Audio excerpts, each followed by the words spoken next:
মাননীয় স্পিকার, আপনাকে ধন্যবাদ। মাননীয় স্পিকার, আমি কয়েকটি পরিসংখ্যান দিয়ে শুরু করি। বাংলাদেশের জিডিপির আকার ৬৮ লক্ষ কোটি টাকা, জিডিপির প্রবৃদ্ধি মাত্র ৩.৪৯%, মূল্যস্ফীতি ৯.৫%, খেলাপি ঋণ মোট বিতরণকৃত ঋণের ৩৫.৭৩%, যেটা টাকার পরিমাণে এসে দাঁড়ায় ৬,৪৪,০০০ কোটি টাকা। সামগ্রিক ব্যাংকিং খাতে মূলধনের পর্যাপ্ততা ঋণাত্মকে গিয়ে দাঁড়িয়েছে, সেটি এখন ঋণাত্মক ২.৬৪%। বেসরকারি খাতে ঋণের প্রবৃদ্ধি কমতে কমতে ২২% থেকে নেমে দাঁড়িয়েছে ৫%। বাণিজ্য ঘাটতি বেড়েছে এবং হয়ে দাঁড়িয়েছে $২২.২১ বিলিয়ন। এটি ইন্ডিকেট করে রপ্তানির হ্রাস এবং আমদানির বৃদ্ধিকে, আগে যেটা ছিল ২২%। মাননীয় স্পিকার, শ্বেতপত্র বলছে বাংলাদেশ থেকে গত ১৫ বছরে পাচার হয়ে গেছে $২৩৪ বিলিয়ন, অর্থাৎ বছরে প্রায় ১৪ থেকে ১৬ বিলিয়ন ডলার পাচার হয়েছে। অন্যদিকে গ্লোবাল ফাইন্যান্সিয়াল ইন্টিগ্রিটি বলছে ওভার এবং আন্ডার ইনভয়েসিং এর মাধ্যমে বছরে $৮ বিলিয়ন দেশ থেকে বাইরে গেছে। বাংলাদেশের ব্যাংককে রাজনৈতিক হাতিয়ার হিসেবে গত ১৫ বছরে ব্যবহার করা হয়েছে। সময়ের সাথে সাথে দেখা দেয় নিত্য নতুন প্রয়োজন, রেডি থাকতে হয় প্রতি মুহূর্ত।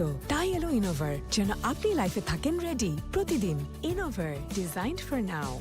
যাদের দৃশ্যমান কোনো ব্যবসা নাই তাদেরকে ঋণ দেয়া হয়েছে, পরিবারের হাতে ব্যাংকগুলোকে একটির পর একটি তুলে দেয়া হয়েছে। রাজনৈতিক সিদ্ধান্তে সুদ হার ও ডলারের দাম ঠিক করা হয়েছে। ডলারের উপর চাপ কমাতে দাম ধরে রাখা হয়েছে, অন্যদিকে ১৮ থেকে ২০ বিলিয়ন ডলার এই খাত থেকে বিদেশে চলে গেছে। শেয়ার বাজার এবং কর ব্যবস্থাপনা উন্নত না হলে পুরো চাপ গিয়ে পড়বে ব্যাংক খাতের উপরে। আমরা জানি মাননীয় স্পিকার, বাংলাদেশে ঘাটতি বাজেট দেওয়ার একটি সংস্কৃতি আছে এবং এই ঘাটতি পূরণ হয় দেশের ব্যাংকগুলো থেকে ঋণ নিয়ে কিংবা বিদেশি ব্যাংক থেকে ঋণ বা অনুদানের মাধ্যমে।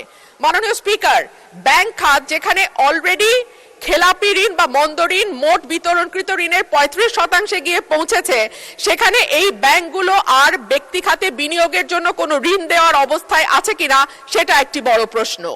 আইএমএফ সম্প্রতি জানিয়েছে যে তারা বাংলাদেশে যে ঋণের চুক্তি হয়েছিল তার পরবর্তী কিস্তিগুলো নতুন সরকারকে আর দেবে না, তারা নতুন করে চুক্তি করতে বলছে। সুতরাং এখন ঋণের দিকে আমাদের তাকাতে হবে চীন বা এরকম কোন দেশের দিকে। আমরা যখন কোনো ভিন্ন দেশ থেকে ঋণ নেই এডিবি, ওয়ার্ল্ড ব্যাংক বা আইএমএফ এর বাইরে গিয়ে, তখন দেখা যায় সেখানে সুদের হার অনেক বেশি থাকে এবং দ্রুত সময়ের মধ্যে সেটি পরিশোধেরও একটা চাপ থাকে। সো এই সামষ্টিক অর্থনৈতিক চাপের মধ্যে অর্থমন্ত্রী কি করে এই বাজেট বাস্তবায়ন করবেন এবং সম্পূরক বাজেটে যেই টাকা তিনি চেয়েছেন পরিচালন ব্যয়ের জন্য